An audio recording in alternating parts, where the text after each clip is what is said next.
ज्ञान सुधा सक्सेस साथी प्लेटफॉर्म में आपका एक बार फिर से स्वागत है। आइए आज हम करते हैं नेट जेआरएफ केमिस्ट्री के एमसीक्यूज जो कि स्पेक्ट्रोस्कोपी से संबंधित हैं। सबसे पहला क्वेश्चन हमारी स्क्रीन पे है, spectrophotometric monitoring is not suitable to determine the end point of titration of।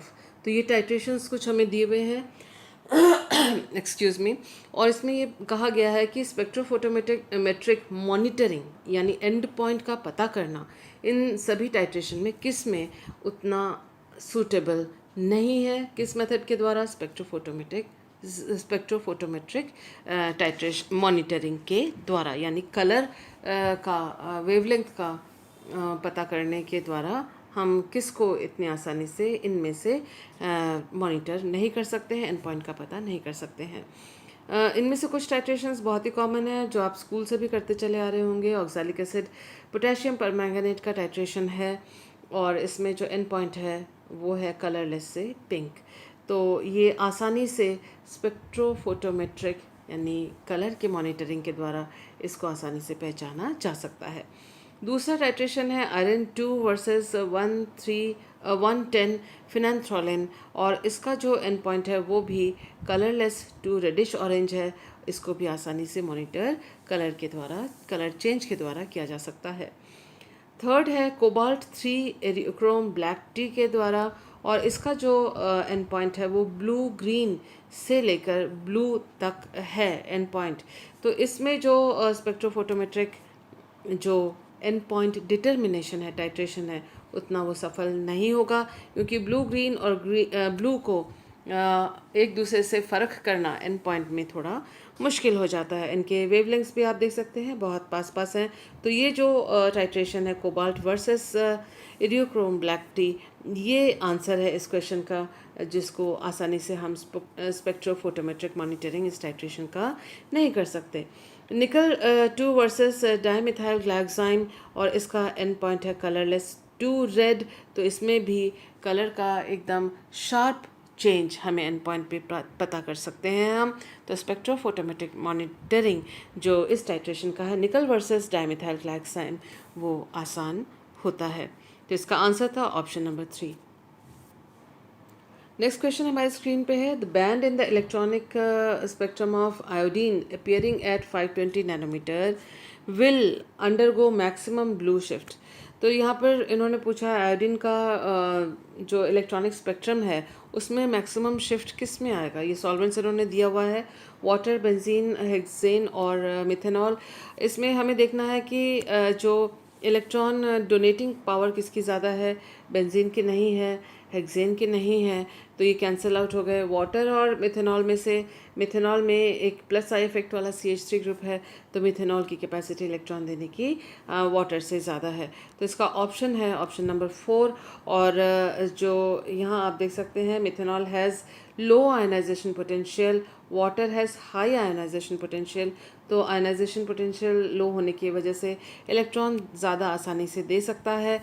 More electron donation from solvent to sigma asterisk LUMO of iodine, तो इसी वजह से ज़्यादा ब्लू शिफ्ट इसके अंदर होगा। और ये दिए हुए वैल्यूज़ जो अलग अलग मीडियम में या सॉल्वेंट में जो लैम्डा मैक्स है वो उनकी वैल्यू दी हुई है, और उसकी तुलना हमने की है 520 से। और हम देख सकते हैं कि यहाँ जो है 440 वाटर के लिए है, 460 वाटर के लिए है, जबकि 440 मिथेनॉल के लिए है। तो ज़्यादा ब्लू शिफ्ट वाटर से भी ज़्यादा मिथेनॉल में है, तो answer is methanol. Next question on the screen, the number of signals observed in the proton decoupled 13C NMR spectrum of the following compound। तो ये कंपाउंड हमको दिया हुआ है, और इसमें इन्होंने पूछा है नंबर ऑफ 13C NMR।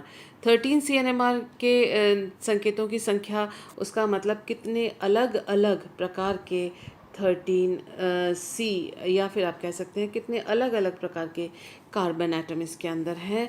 और उसके लिए हमें ढूंढना होता है कि सिमेट्री है या नहीं है, और हमें ढूंढना होता है स्ट्रक्चरल रिलेशन सबके अलग अलग है। जो अलग अलग स्ट्रक्चरल रिलेशंस है और जो सिमेट्री जहाँ जहाँ है तो वो एक जैसे होंगे, अलग अलग स्ट्रक्चरल रिलेशंस हैं तो वो अलग अलग होंगे। तो इन बातों को ध्यान में रखते हुए let us see the molecule. इस मॉलिक्यूल को हम अगर देखें तो सीधे सीधे यहाँ से ये आप देख सकते हैं कि C2 एक्सिस है, और जब हम इसको 180 डिग्री C2 यानी 180 डिग्री इसको हमने रोटेट किया तो ये हिस्सा इस हिस्से के और ये हिस्सा इस हिस्से के बराबर हमें नज़र आएगा रोटेशन के बाद। और रोटेशन के बाद हमें पता पड़ेगा कि ये और ये एक दूसरे का उन्होंने पोजीशन एक्सचेंज किया, और रोटेशन से हमें पता पड़ेगा कि ये हिस्सा और ये हिस्सा बराबर है। इसके अलावा इसमें S4 एक्सिस ऑफ रोटेशन भी है, ऑल्टरनेटिंग एक्सिस ऑफ सिमेट्री इसके अंदर है, S4 है, यानी इसी एक्सिस पे यही S4 है, इसी पे 90 डिग्री अगर हमने घुमाया इस मॉलिक्यूल को, जो ये तल से निकलकर हमारी ओर आ रहा है, 90 डिग्री पर ये फ्लैट होके तल पर हो जाएगा। उसी तरह से जो तल पे फ्लैट है 90 डिग्री पे वो तल से उभर कर हमारी ओर उसका आधा हिस्सा हमारी ओर होगा और आधा हिस्सा हमसे दूर होगा। तो उसके बाद हम जब उसका रिफ्लेक्शन करेंगे 90 डिग्री के प्लेन पर, यानी एक्सिस हमने ये लिया है, देखिए एक्सिस हमने ये लिया है S4 का, 90 डिग्री रोटेशन किया हमने, जिससे हमें जो स्थिति मिली वो होगी इस तरह से, ये फ्लैट ये वाला रिंग, और जो दूसरा वाला जो रिंग होगा वो हमारी तरफ आधा आया हुआ होगा और हमसे दूर आधा होगा, और इस तरह से। और उसके बाद उसका जब रिफ्लेक्शन हम लेंगे तो हमें यही स्थिति वापस मिल जाएगी मॉलिक्यूल की, यही हमें यहाँ पर मिलेगा। तो मिरर इमेज जो होगा, जो अल्टीमेट होगा हमको यहाँ प्राप्त होगा after rotation and then reflection, वो ये वाला मॉलिक्यूल होगा ओरिजिनल के बराबर। इसीलिए हम ये कह सकते हैं कि इसमें S4 एक्सिस ऑफ रोटेशन भी है, जिसका ये मतलब है कि ये वाला हिस्सा और ये वाला हिस्सा वो एक दूसरे के समान हैं। तो हमने इस पूरे मॉलिक्यूल को जो जितने अलग अलग प्रकार के एटम्स कार्बन एटम्स हैं उनको ABCD से मार्क किया हुआ है। एक तरह के कार्बन एटम्स को एक ही तरह के अल्फ़ाबेट से मार्क किया हुआ है। ये A हैं, देखिए ये सारे B में को बिलोंग करते हैं, ये C के हैं जो सारे एक जैसे हैं, और ये D हैं। इनके स्ट्रक्चरल रिलेशनशिप्स इस मॉलिक्यूल में एक बराबर हैं।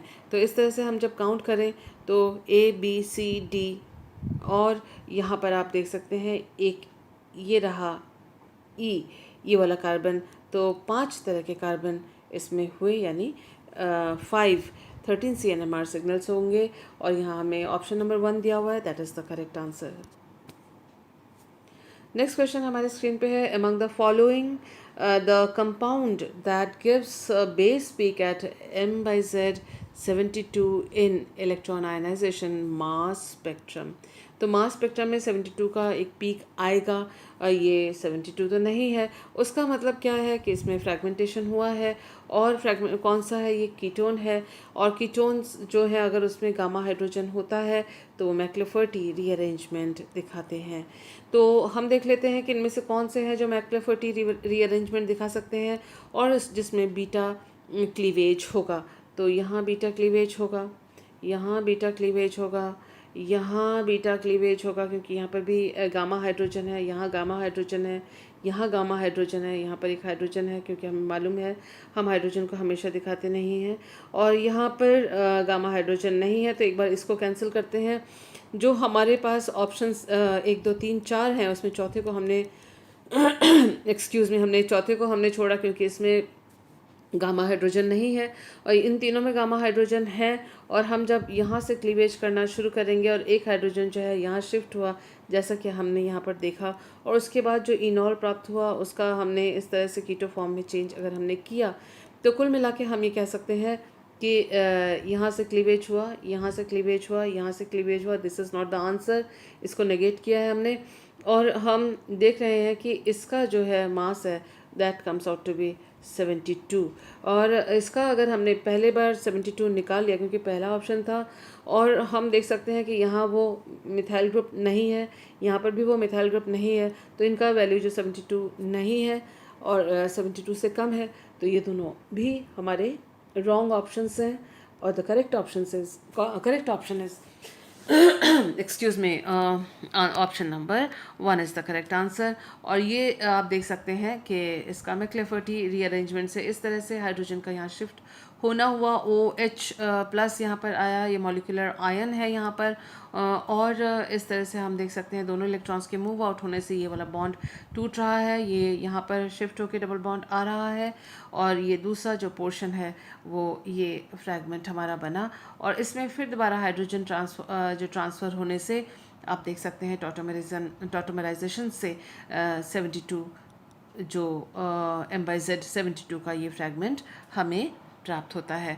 तो दूसरे जो है बी और सी जो है वो 58 का फ्रैगमेंट देंगे, जो कि करेक्ट आंसर नहीं है, और डी में गामा हाइड्रोजन नहीं है, इसलिए वो मैक्लेफर्टी नहीं देगा। So the correct option was option number 1 in this question.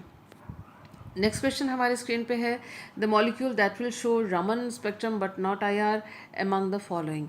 तो कौन सा इसमें से है जो नॉट IR यानी IR नहीं देगा। IR के लिए डाइपोल होना ज़रूरी है, हेट्रो एटम है, ये हेट्रो एटम होना चाहिए, तो ये हेट्रो एटम्स हैं, तो ये IR जो है वो नॉट IR स्पेक्ट्रम, तो ये तो IR देंगे। उसका मतलब जो है रमन कौन सा है, ये H2 doesn't have any dipole and will have no change in dipole moment। तो इसमें डाइपोल भी नहीं है, और वाइब्रेशन के दौरान जो है इसका डाइपोल में कोई चेंज नहीं आएगा, लेकिन पोलराइजेबिलिटी है, इसलिए ये रामन एक्टिव है। तो so answer was option number 1। Next question on the screen, इसमें पूछा हुआ है the organic compound that displays following data. तो हमने डबलेट ऑफ डबलेट के खूब सारे क्वेश्चंस इससे पहले वाले वीडियो में किए हैं, और हम यहाँ देख रहे हैं जो हमें ऑप्शंस दिए हुए हैं वो क्या है। देखिए 4 कंपाउंड्स हमको दिए हुए हैं, और हमें जो डेटा दिया हुआ है वो है ये एरोमेटिक, क्योंकि एरोमेटिक 6.9 से लेके 8 के बीच में आते हैं अक्सर। तो हम देख सकते हैं एरोमेटिक प्रोटॉन्स का सिग्नल है, ये भी डबलेट है, ये भी डबलेट है। उसका मतलब हालांकि इन्होंने जे का वैल्यू या कपलिंग कांस्टेंट नहीं दिया हुआ है, लेकिन हमें समझ लेना है कि डबलेट और डबलेट है, उसका मतलब ये पैरा सब्स्टिट्यूटेड कंपाउंड की बात कर रहे हैं। This is para, this is para, this is para, this is Meta. तो इसको सबसे पहले नज़र में हमने इसको कैंसिल आउट कर दिया। अब हम देख सकते हैं कि कुल मिला के ये जो 2 सिग्नल्स हैं वो एरोमेटिक प्रोटॉन्स के हैं, यानी बेंजीन रिंग से संबंधित हैं। बाकी कितने सिग्नल हैं, बाकी सिर्फ एक सिग्नल है, वो कैसा है, वो भी सिंगलेट है। तो हमें इन तीनों कंपाउंड्स में से नंबर 1, नंबर 2, नंबर 3 में से हमें वो चुनना है, ये तो कैंसल्ड आउट है, हमें वो चुनना है जिसमें एक ही इसके अलावा बेंजीन रिंग के एरोमेटिक प्रोटॉन के अलावा एक्सक्यूज़ मी सिर्फ एक NMR सिग्नल यानी एक ही प्रकार के प्रोटॉन्स इसके अंदर होने चाहिए। जब हम ऑप्शन नंबर 1 को देखते हैं, इसमें ये तीनों जो CH3 हैं वो एकदम बराबर हैं, क्योंकि ये सिमेट्रिक मॉलिक्यूल है, और ये तीनों CH3 जो है वो बराबर है, और एक ही NMR सिग्नल ये तीनों के तीनों देंगे, क्योंकि इनके निकटवर्ती कार्बन पर कोई भी हाइड्रोजन नहीं है। यहाँ देखिए ये जो कार्बन है उसके 4 वैलेंसीज हैं, और एक भी सारे CC बॉन्ड हैं, और एक भी CH इसमें नहीं जुड़ा हुआ, तो ये सारे के सारे सिंगलेट देंगे, जो कि इससे मैच करता है। इसका मतलब ये option 1 is the correct answer. लेकिन क्योंकि हम तैयारी कर रहे हैं एग्जामिनेशंस की, देख लेते हैं कि ये दोनों क्यों नहीं है। देखिए ये CH3 है, जो कि इन दोनों CH3 से अलग है। क्यों?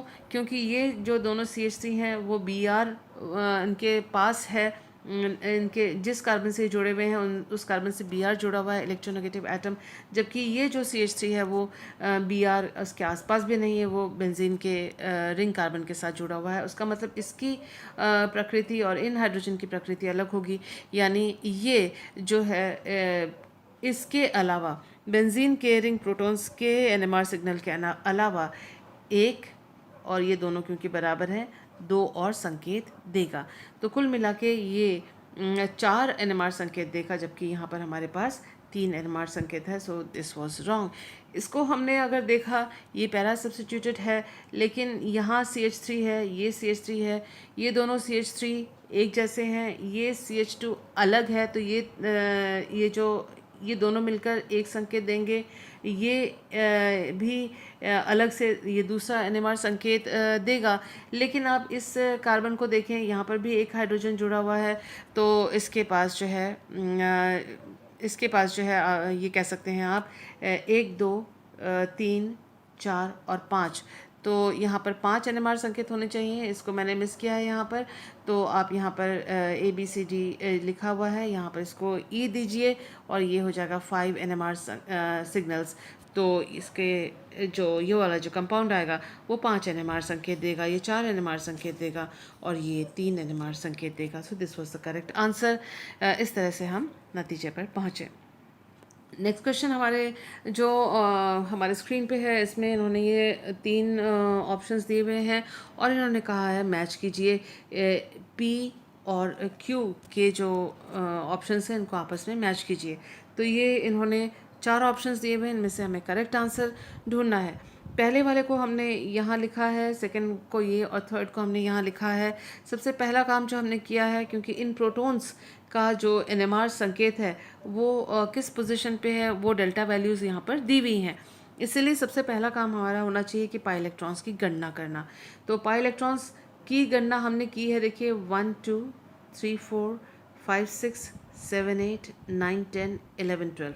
अब आप ये कह सकते हैं बाकी ये जो दो है आपने हमने क्यों नहीं काउंट किए, क्योंकि जो 2 पाई बॉन्ड्स हैं, यहाँ पर 2 पाई बॉन्ड्स हैं, एक पाई बॉन्ड नहीं है, 2 पाई बॉन्ड्स हैं। तो एक पाई बॉन्ड इस तरह से p ऑर्बिटल से होगा, दूसरा उसके 90 डिग्री पे होगा। यानी हम ढूंढ रहे हैं एरोमेटिक सिस्टम कौन सा है और जो कि रेजोनेंस कर सक रहा है, या एंटी एरोमेटिक भी है तो भी वो रेजोनेंस करना चाहिए, इलेक्ट्रॉन का डीलोकलाइजेशन होना चाहिए। तो यहाँ जो 2 p ऑर्बिटल्स हैं, एक जो बाकियों के साथ पैरेलल है और वह रेजोनेंस में डीलोकलाइजेशन में भाग लेगा, और जो दूसरा उसके 90 डिग्री पे है, यानी एक पी ऐसा है उसके 90 डिग्री पे जो दूसरा है वो रेजोनेंस में भाग नहीं लेगा। तो इसलिए हमने 3 डबल बॉन्ड्स वाले 3 बॉन्ड्स में 2 डबल बॉन्ड वाले जो ऑप्शन इलेक्ट्रॉन्स हैं, पाई इलेक्ट्रॉन्स हैं, उसमें से सिर्फ एक पाई बॉन्ड को काउंट किया है, यानी 2 इलेक्ट्रॉन काउंट किए हैं पाई बॉन्ड के, न कि 4। तो इस तरह से हम जब काउंट करते हैं तो 12 पाई इलेक्ट्रॉन्स इसके लिए आ रहे हैं। और रिंग में आप देख सकते हैं कि इसके अंदर ये एरोमेटिक सिस्टम है ही नहीं है, ये विनाइलिक सिस्टम है। और ये आप देख सकते हैं इसमें काउंट अगर हम करें तो इसमें 14 पाई इलेक्ट्रॉन्स आते हैं, 1 2 3 4 5 6 7 8 9 10 11 12 13 14 पाई इलेक्ट्रॉन्स हैं। तो हम इसको 12 पाई इलेक्ट्रॉन्स को 4n पाई इलेक्ट्रॉन सिस्टम, इसमें डीलोकलाइजेशन हो रहा है, रेजोनेंस हो रहा है रिंग के अंदर, तो ये एंटी एरोमेटिक हुआ। ये 14 पाई इलेक्ट्रॉन यानी 4n+2 पाई इलेक्ट्रॉन सिस्टम को फॉलो करता है, n की वैल्यू है इसके अंदर 3, डीलोकलाइजेशन हो रहा है यानी ये एरोमेटिक है। और ऐसे स्थिति में जो इनर प्रोटॉन है वो हाईली डी शील्डेड है, और यहाँ का जो इनर प्रोटॉन है, इसमें जो हाईली शील्डेड है, यहाँ इनर प्रोटॉन जो है वो हाईली शील्डेड है, और इसके अंदर जो एंटी एरोमेटिक सिस्टम है, इनर प्रोटॉन जो है हाईली डी शील्डेड है। हमने ये पहले भी अपने कई वीडियोस में देखा है कि जैसे ही डी शील्डिंग होती है तो डेल की वैल्यू काफ़ी हाई होती है, और जैसे ही शील्डिंग होती है तो डेल की वैल्यू लो होती है।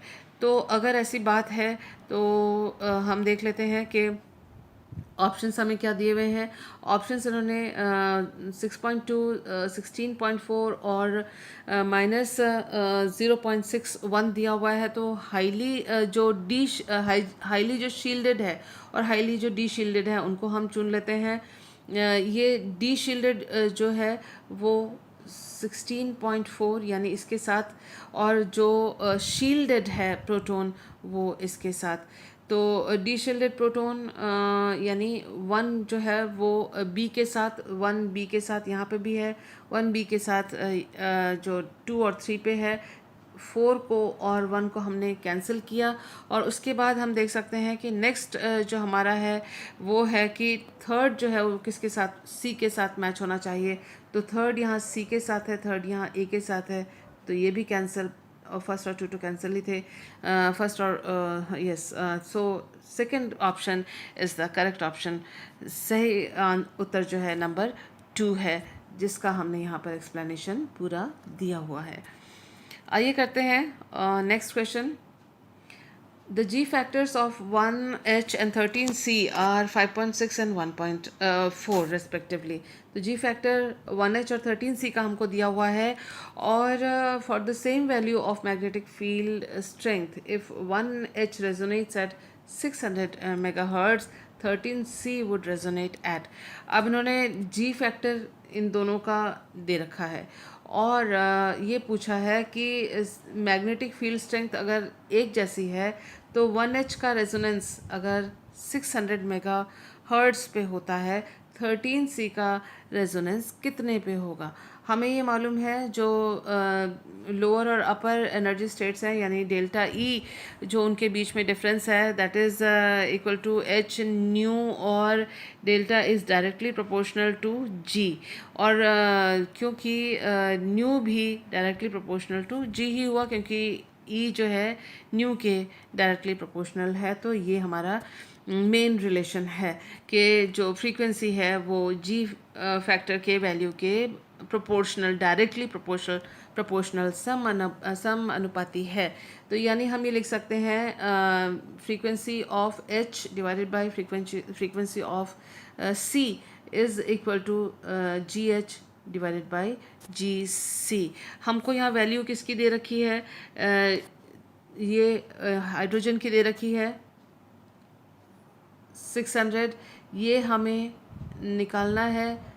जी एच हमको दे रखा है 5.6, जी सी हमें दे रखा है 1.4। तो इन सब को हमने इस प्रोपोर्शनल जो रिलेशन है, प्रोपोर्शनैलिटी के रिलेशन में डाला यूँ करके, और सिंपल कैलकुलेशन किया तो 150 मेगाहर्ट्ज़ इसका आंसर आया। So answer is option number 3, बाकी सब गलत हैं। लास्ट क्वेश्चन कर रहे हैं। यहाँ दिया हुआ है the normal mode of ethylene is represented by this figure. तो ये डायग्राम दिया हुआ है और इसमें वाइब्रेशन दी हुई है। देखिए आप, ये सिमेट्रिक वाइब्रेशन है, ये दोनों अंदर की तरफ आ रहे हैं, यहाँ पे भी ये दोनों हाइड्रोजन जो है इथिलीन के अंदर की तरफ आ रहे हैं। ये वाइब्रेशन मोड दिया हुआ है। हमें मालूम है कि जैसे ही ये सिमेट्रिक वाइब्रेशन मोड्स इस तरह से हैं और डाइपोल में कोई चेंज नहीं आ रहा है, उसका मतलब आईआर एक्टिव तो नहीं होगा। यहाँ पर ओनली आईआर एक्टिव है, that is wrong. Both IR and Raman, तो आईआर तो होगा ही नहीं, गलत। नीदर आईआर नॉर रमन, कि आईआर भी नहीं, रमन भी नहीं, ये भी नहीं होगा। और इसके लिए सिमेट्रिक वाइब्रेशन है तो ओनली ये रमन एक्टिव ही है। सो number 2 is the correct answer. So I hope this video was useful to you. Thank you for being with me.